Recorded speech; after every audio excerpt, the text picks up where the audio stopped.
News alert. భారత అంతరిక్ష పరిశోధన సంస్థ ఇస్రో మరో ప్రయోగానికి సన్నద్దమైంది.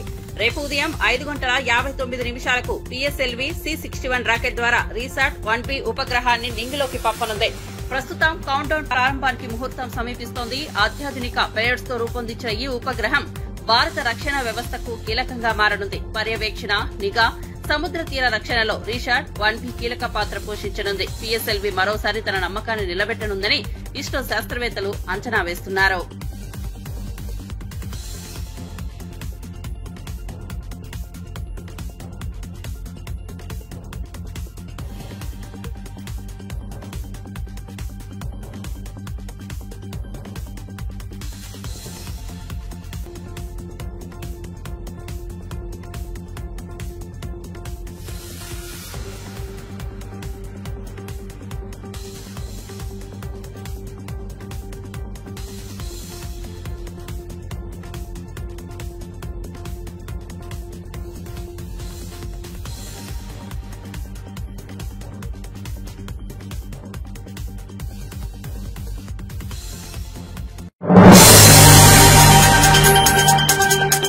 వైఎస్సార్ కాంగ్రెస్ నేత మాజీ మంత్రి పేర్ని నాని తీవ్ర ఆరోపణలు చేశారు. జగన్ ను లక్ష్యంగా చేసుకుని ప్రభుత్వం అక్రమ కేసులు నమోదు చేస్తోందని మండిపడ్డారు.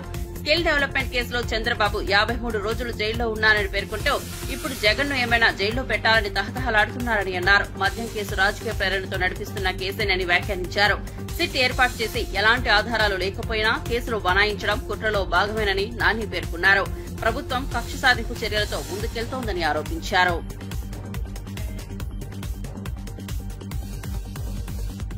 జగన్మోహన్ రెడ్డి గారికి వ్యతిరేకంగా ఎవడైతే మీకు ఎక్కడ సంతకం పెట్టమంటే అక్కడ పెడతాకి సిద్ధంగా ఉన్నారో వాళ్ళందరినీ మర్డర్ చేసిన ఎట్లా అయితే కేసులో ముద్దాయిగా ఇచ్చేస్తారో ఎట్లాగే ఇందులో కూడా ముందు మీరు పెడదామనుకున్న ఒక సీక్వెన్స్ రాసి కూడా అందులోంచి కూడా మొత్తం అందరినీ ఎత్తి పారేస్తారు. వాళ్ళ అంటే జగన్ గారిని అరెస్ట్ చేయడం కోసం లేదా జగన్ గారే లక్ష్యంగా ఈ కేసు నడపడం కోసం అంటే ఎన్ని పాపాలు చేయాలో, ఎన్ని తప్పులు చేయాలో అన్ని తప్పులు ఈ సిట్టు స్టాండ్తో చేయించుకుంటా వెళ్తూ వస్తున్నారు. ఈ తప్పుడు కేసులకి ఏమన్నా దడుస్తాడా చంద్రబాబు అని అంటున్నాడు. జగన్మోహన్ రెడ్డి గారు దడుస్తాడా? నాలాంటి వాడి దడవకుండా ఉంటే అసలు మా జగన్ దడుస్తాడా?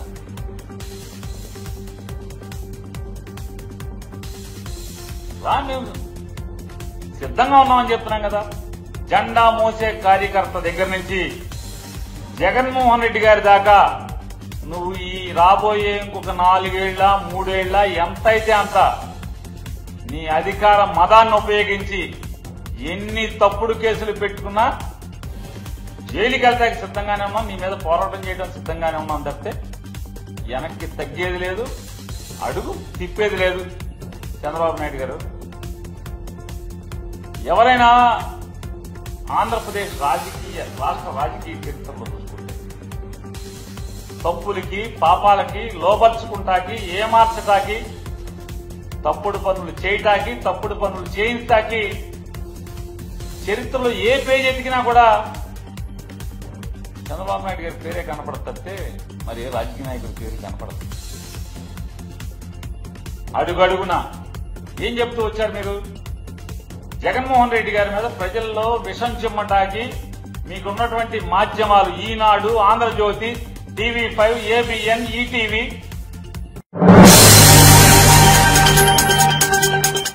ఆపరేషన్ సింధూర్ విజయాన్ని పురస్కరించుకుని తిరుపతిలో సిటిజన్స్ ఫర్ నేషన్ సెక్యూరిటీ ఆధ్వర్యంలో జవాన్లకు సంఘీభావంగా తిరంగా ర్యాలీ నిర్వహించారు. ఎంఆర్పల్లి నుంచి అన్నమయ్య కూడలి వరకు 100 అడుగుల జాతీయ పతాకంతో సాగిన ఈ ర్యాలీలో భారత్ మాతాకి జై నినాదాలు మార్మోగాయి. దేశ రక్షణ కోసం ప్రాణత్యాగం చేసిన వీర సైనికులకు ఘన నివాళులు అర్పించారు. ఈ కార్యక్రమంలో కూటమి నేతలు, విద్యార్థులు, నగరవాసులు పెద్ద సంఖ్యలో పాల్గొన్నారు. ప్రజలంతా భారత సైన్యానికి అండగా ఉన్నామని సందేశమిచ్చేందుకు ఈ ర్యాలీ నిర్వహించినట్లు నిర్వాహకులు తెలిపారు.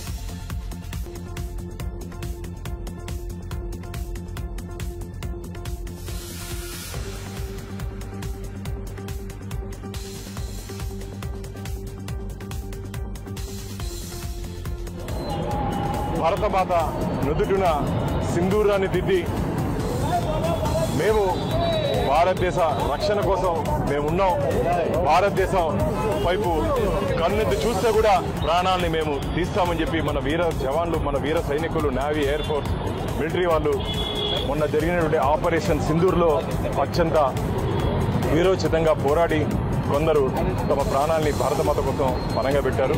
ఇంకా ఆగలేదు. భవిష్యత్తులో భారతదేశ జోలికి పాకిస్తాన్ వస్తే ప్రపంచ చిత్రపటంలో పాకిస్తాన్ని లేకుండా చేయగల సత్తా మన వీర సైనికులకి ఉందని చెప్పి వారు నిరూపించడం జరిగింది. వీర సైనికులకి అండగా 150 కోట్ల మంది భారతీయులు ఉన్నారని చెప్పి ఈరోజు దేశవ్యాప్తంగా తిరంగా యాత్ర జరుగుతోంది. అందులో భాగంగా తిరుపతిలో కూడా ఈ తిరంగా యాత్రలో పాల్గొన్నటువంటి భరతమాత ముద్దు బిడ్డలందరికీ మేము స్వాగతం పలుకుతూ భవిష్యత్తులో ఇదే విధంగా మనందరం భరతమాతకి అండగా నిలవాలని చెప్పి ప్రార్థిస్తున్నా. జై హింద్, జై భారత్. భారతదేశంలో 140 కోట్ల మంది భారతీయులు కుల మతాలకు అతీతంగా ఈరోజు కంటి నిండా నిద్రపోతున్నారంటే దానికి ప్రధాన కారణం మన దేశ సైనికులు. ఈరోజు నరేంద్ర మోడీ గారి నాయకత్వంలో ఆపరేషన్ సింధూర్ గ్రాండ్ సక్సెస్ అయింది. సైనికులు తమ ప్రాణాలని పణంగా పెట్టి భారతీయులని ఏ విధంగా ఉన్మాదంగా పాక్ ప్రేరేపిత ఉగ్రవాదులు హతమార్చారో వాళ్ళకి గుణపాఠం నేర్పారు మన సైనికులు. వాళ్ళందరికీ కూడా 140 కోట్ల మంది మీ వెంట ఉన్నాము అని తెలిసేందుకే ఈరోజు పవిత్ర పుణ్యక్షేత్రంలో తిరుపతిలో భారీగా కుల మతాలకు అతీతంగా మేమంతా కూడా ర్యాలీ చేస్తున్నాం.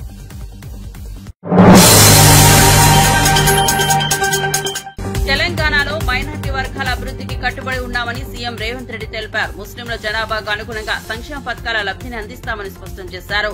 హజ్ యాత్రికుల కోసం మామిడిపల్లిలో వసతి భవనం నిర్మించాలని ప్రభుత్వం నిర్ణయించిందని చెప్పారు. ఈ సంవత్సరం హజ్ కి 6,000 మంది దరఖాస్తు చేసుకోగా అందరికీ అనుమతి మంజూరు చేశామన్నారు. హజ్ యాత్ర ప్రారంభోత్సవంలో పాల్గొన్న సీఎం రేవంత్ యాత్రికులకు శుభాకాంక్షలు తెలిపారు. ప్రభుత్వం పూర్తి స్థాయిలో వసతులు కల్పిస్తుందని ఇది వారి హక్కు అని అన్నారు.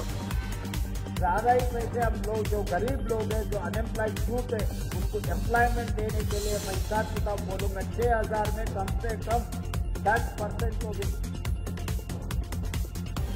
हाँ, हमारे उदय भाई बोल रहे 850 करोड़ रुपया दिया बोल रहे, तो इसीलिए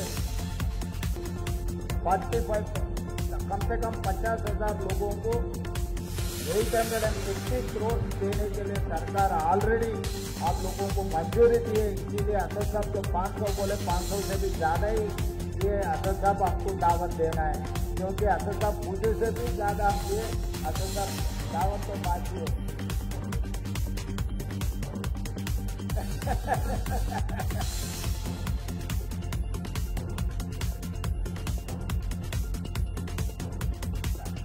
दावत तो अतर साहब से लोग ना हो, उमेश भाई तो मेरे घर का आदमी है, वो तो घर में हम आपस में खाना मिलते खाली तो दावत नहीं करेगा, वो दोस्त है, दोस्त से मैं दावत देना चाहता हूँ कि हम लोग तेलंगाना सरकार आप लोगों का मदद करने के लिए तेलंगाना में जितने भी माइनॉरिटी लोग हैं उनके welfare and development, education and employment में जितना हम लोग मदद करने के सब मदद करने के लिए तैयार हैं।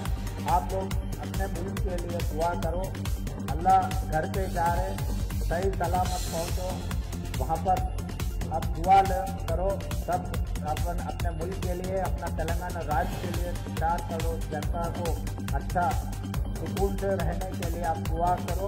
हम लोग तेलंगाना सरकार में जो कर सकते हैं सब कुछ अब कर देंगे, तो सरकार के तरफ से जितने भी जा रहे हैं जहाँ पर हमारे पूरे ऑफिसर्स हमारे हज कमेटी के चेयरमैन के साथ साथ बाकी के चेयरमैन भी पहली बार तेलंगाना राज्य सरकार ने 8 माइनॉरिटी लोगों को कारपोरेशन के चेयरमैन में जैसा मुख्यमंत्री बने तुरंत मैं 8 कारपोरेशन चेयरमैन दे चुका हूँ। आगे भी आपका जो भी दरखास्त आएंगे हमारे सरकार के लिए कोई दिक्कत नहीं है, जितना भी लिए हम जो भी मदद कर सकते हैं हमारे भाइयों के लिए हम मदद कर रहे हैं। आप समझ रहे वो हमारी जिम्मेदारी निभाने में लिए हमारे को मदद देने के लिए जिम्मेदारी आप लोग दुआ करो, तेलंगाना सरकार आपके भला के लिए काम करेंगे।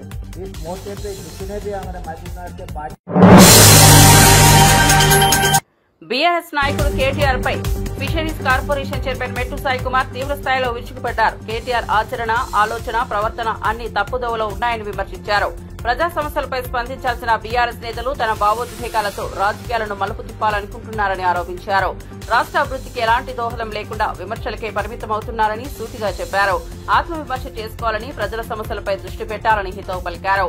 బీఆర్ఎస్ నాయకత్వం ఇప్పటికైనా మారాలని వ్యాఖ్యానించారు. కేటీఆర్ గారు మీరు మర్చిపోయారనుకుంటా, డిసెంబర్ 3, 2023 తేదీన ముఖ్యమంత్రి రేవంత్ రెడ్డి గారు కొట్టిన దెబ్బకు మీ పార్టీ గతి, మీ స్థితి, మీ మతి ఈ 3 ఒకటేసారి కోల్పోయారు.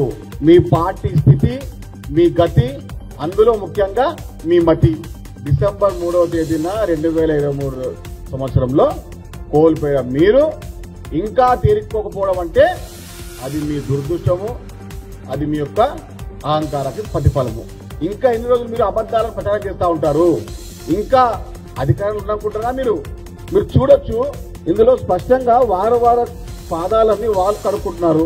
దానికి కూడా ఇంకా చిల్లర మల్లరగా ఆ సోషల్ మీడియాలో అట్లా ప్రచారం చేస్తుంటే మతి మీది పోయిందా లేకుంటే మీ కింద పనిచేసిన సిబ్బంది పోయిందా అనేది మాకు తెలియట్లేదు. దేశంలో తెలంగాణ రాష్ట్రాన్ని అగ్రస్థానంలో పెట్టడానికి ముఖ్యమంత్రి రేవంత్ రెడ్డి గారు పడుతున్న తపన తెలంగాణ రాష్ట్ర ప్రజలు గమనిస్తూనే ఉన్నారు. మతిపోయిన కేటీఆర్ గారు, మీరు ఎర్రగడ్డ హాస్పిటల్లో తగు చికిత్స చేయించుకోండి. అసలే ఉన్నది ఎండాకాలం. కేటీఆర్ గారికి చికిత్సకు అయ్యే ఖర్చు మొత్తము నేను భరిస్తాను.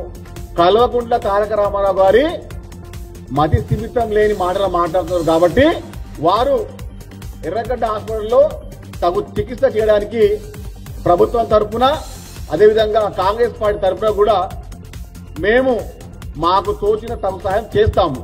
కానీ నోరు ఉంది కదా, చేతిలో ఫోన్ ఉంది కదా, ట్విట్టర్లో అకౌంట్ ఉంది కదా, ఏది పడితే అది పోస్టులు చేస్తా ఉంటే తెలంగాణ ప్రజలు చూసి నవ్వుతా ఉన్నారు.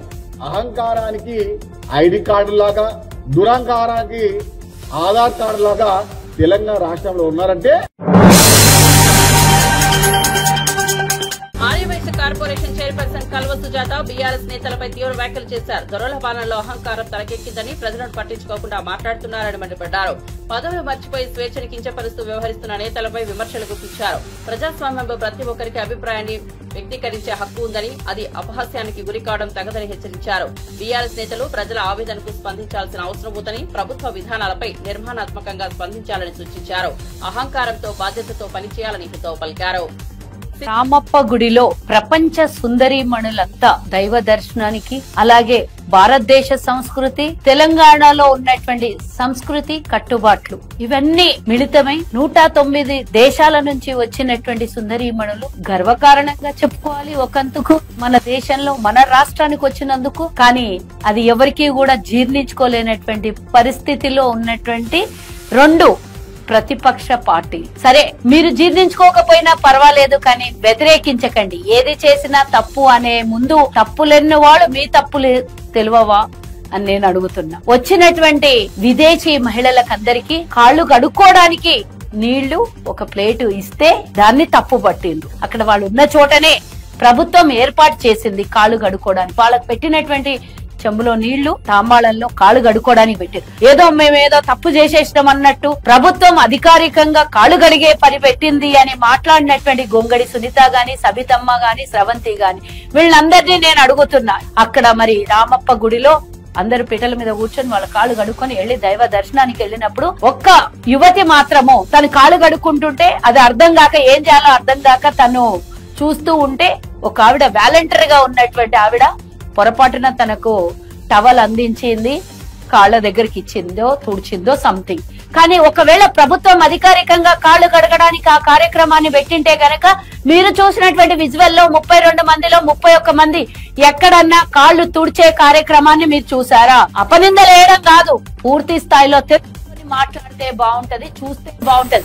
ఏదో అక్కడ జరుగుతున్నటువంటి మంచి కార్యక్రమాన్ని వ్యతిరేకించాలనే ఉద్దేశం తప్పించి నిజంగానే వాస్తవాలు తెలుసా మీకు? మరి ఒకవేళ ఇలాంటిది ఏదైనా తప్పిదం జరిగితే మీడియా ఊరుకుంటుండేనా ఇప్పటిదాకా?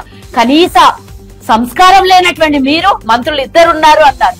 సీతక్క గాని, కొండా సురేఖక్క గాని, ఇద్దరు కూడా, ఒక సురేఖక్క బీసీ మహిళ, సీతక్క మరి ఒక గిరిజన మహిళ. వాళ్ళు కాళ్ళు దుడిచేది ఉండే అనంటే మీ అహంకారం తలకెక్కి దొరల పాలనలో పనిచేసినటువంటి మీరు దొరల అహంకారంతోనే ఒక గిరిజన మహిళని బీసీ మహిళని అవమానించే విధంగా మీరు కాళ్ళు దూడ్చేదుండే అని. సిద్దిపేట కలెక్టరేట్ లో ఇసు సమావేశం సందర్భంగా ఎంపీ రఘునందన్ రావు రవాణా శాఖ మంత్రి పొన్నం ప్రభాకర్ కు మొక్కను బహూకరించారు. జాతీయ రహదారి నిర్మాణంలో తొలగించిన మొక్కలను తిరిగి నాటాలని విజ్ఞప్తి చేశారు. మంత్రి దీనికి సానుకూలంగా స్పందిస్తూ తగిన చర్యలు తీసుకుంటామని హామీ ఇచ్చారు. అదేవిధంగా రేషన్ డీలర్ల నియామకానికి నోటిఫికేషన్ ఇవ్వాలని, ప్రాజెక్టుల కింద కాలువల పక్కన ఉన్న మట్టి కుప్పలను తొలగించేందుకు అనుమతి ఇవ్వాలని కోరారు. ఎమ్మెల్సీ అంజిరెడ్డి సిద్దిపేట జిల్లాలో రెగ్యులర్ మండల విద్యాధికారుల నియామకాన్ని వేగవంతం చేయాలని కోరారు. పర్యావరణ పరిరక్షణతో పాటు ప్రజా సౌకర్యాలను దృష్టిలో ఉంచుకుని చర్యలు తీసుకోవాలని సమావేశంలో అభిప్రాయపడ్డారు.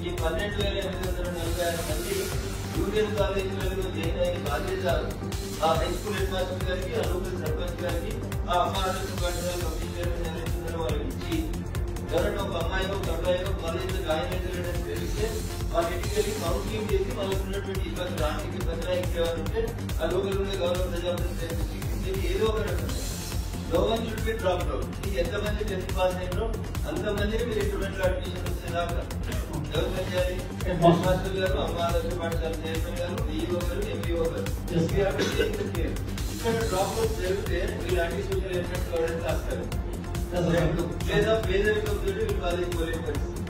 పేదరికంతో పోలే పరిస్థితి అందరికీ ఏదో ఒక రకంగా సాయం చేద్దాం. no one should be dropped out from education.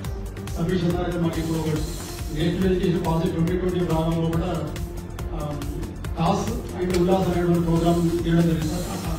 ఎవరైతే 14+ ఉన్నటువంటి ఏజ్ అందరినీ కూడా వాళ్ళు 10th క్లాస్ డిస్కంటిన్యూ అయినా 10th క్లాస్ మధ్యలో 7th ఉన్నటువంటి డిస్కంటిన్యూ చేసినారు. వాళ్ళందరినీ కూడా ఓపెన్ ఇంటర్ లో 10th క్లాస్ లో చేయాలని చెప్పేసి ఇన్స్ట్రక్షన్స్ ఉన్నాయి సార్. అదేవిధంగా 15+ ఏజ్ వాళ్ళందరూ కూడా ఓపెన్ ఇంటర్ లో చేయాలని ఉన్నాం సార్.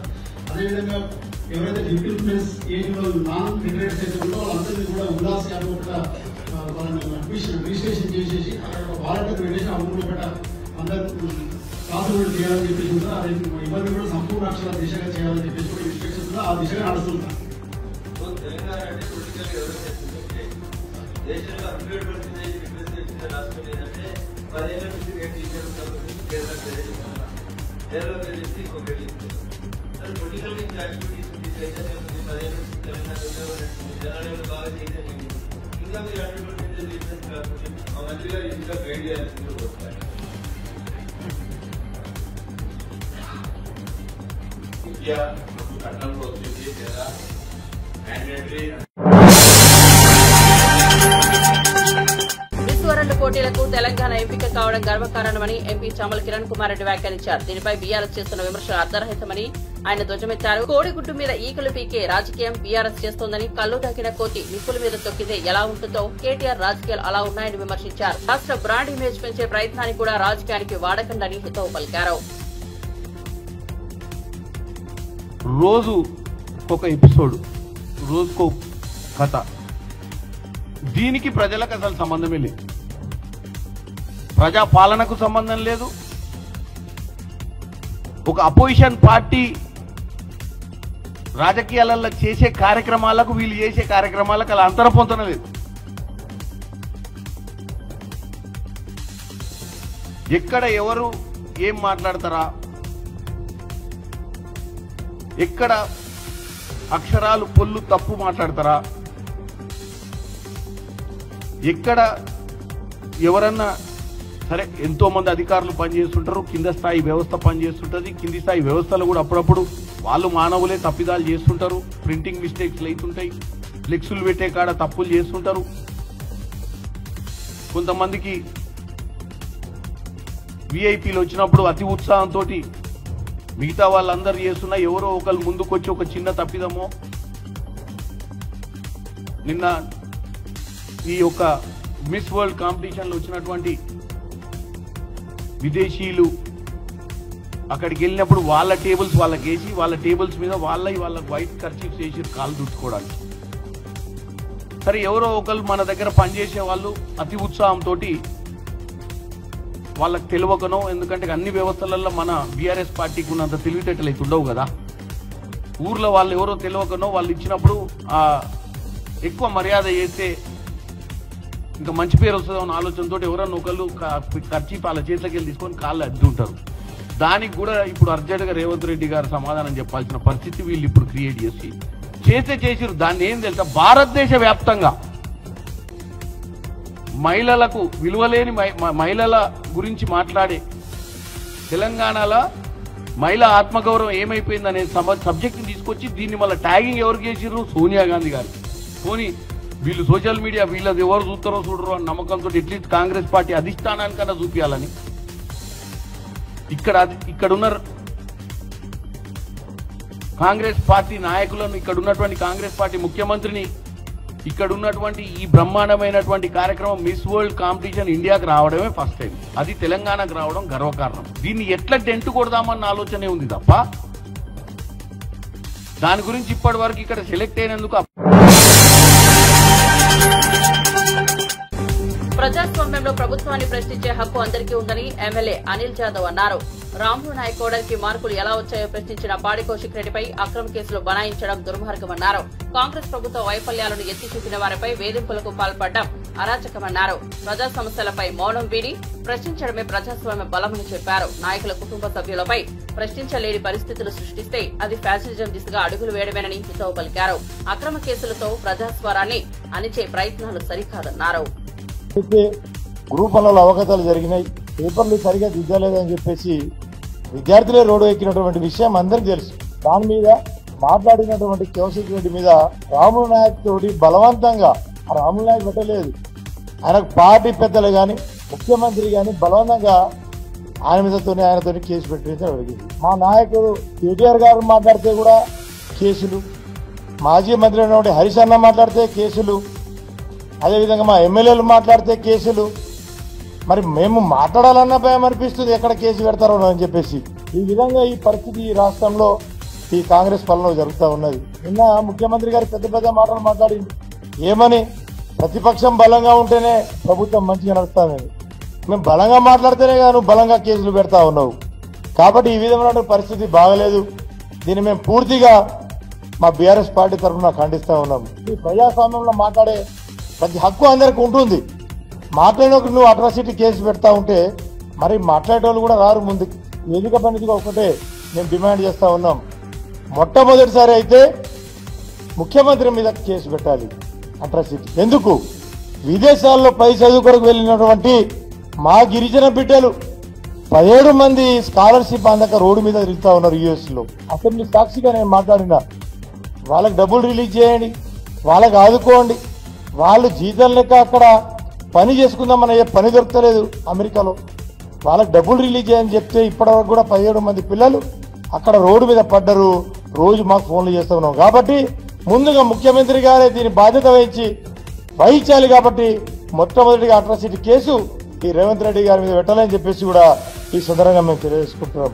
అదేవిధంగా ఇప్పటి వరకు ట్రైబల్ మినిస్టర్ కూడా ఇవ్వలేదు. మీరు ట్రైబల్ మీద మీకు ఎంత పక్షపాత వైఖరి ఉందో దీని మీద అర్థం అవుతా ఉన్నది. కాబట్టి ఇప్పటివరకు కూడా ముఖ్యమంత్రి గారు ట్రైబల్ మినిస్టర్ గారు పెట్టలేదు. కాబట్టి ఫస్ట్ మీకు మీ మీద అట్రాసిటీ కేసు పెట్టాలని చెప్పేసి కూడా మేము ఈ వేదిక పైన డిమాండ్ చేస్తున్నాం. ఇంకోటి ఏంది, ఎన్నికల సమయంలో కొడంగల్లో మీరు బహిరంగంగా స్పీచ్ లో చెప్పారు. ఏమని, ఈ గిరిజనులకు ఒక సారా సీసా ఒక బిర్యానీ ఇస్తే ఓట్లు ఇస్తారని చెప్పారు. కాబట్టి బాధ్యత వహించి మొట్టమొదటిగా మీ మీదనే అట్రాసిటీ కేసు బుక్ చేయాలి అని చెప్పేసి. కంచిగచ్చిబౌలి భూముల విషయంలో జరిగిన దోపిడీపై సుప్రీంకోర్టు చేసిన వ్యాఖ్యలు కాంగ్రెస్ ప్రభుత్వ తీరును బట్టబయలు చేస్తున్నాయని ఎమ్మెల్యే కేపీ వివేకానంద అన్నారు. కోర్టు సెలవుల్లోనే చెట్లను నరికారని, ప్రజలను మోసం చేస్తూ 10,000 కోట్ల భూమిని కొల్లగొట్టే ప్రయత్నం చేశారని తీవ్ర వ్యాఖ్యలు చేశారు. ఈ అవకతవకల వెనుక బీజేపీ ఎంపీ పాత్ర ఉన్నందువల్లే కేంద్ర దర్యాప్తు సంస్థలు ఇప్పటిదాకా విచారణకు ముందుకు రాలేదని ఆరోపించారు. ప్రజలను మభ్యపెట్టే ప్రయత్నాలు కొనసాగుతున్నాయని, కోర్టుల పర్యవేక్షణలో నిజాలు వెలుగులోకి రావాలని డిమాండ్ చేశారు.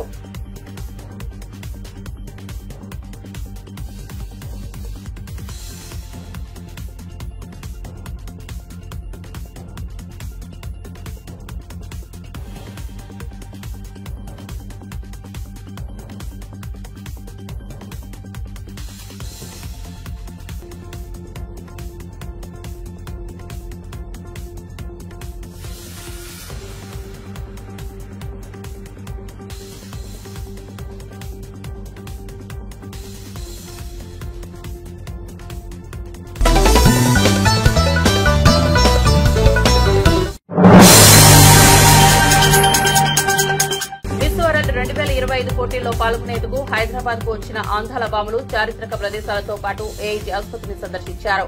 ఆసుపత్రిలో చికిత్స పొందుతున్న చిన్నారులను ఆత్మీయంగా పలకరించి వారితో ముచ్చటించారు. చిన్నారులకు ధైర్యం నూరి వారిలో ఆత్మవిశ్వాసాన్ని పెంచేలా ప్రోత్సహించారు.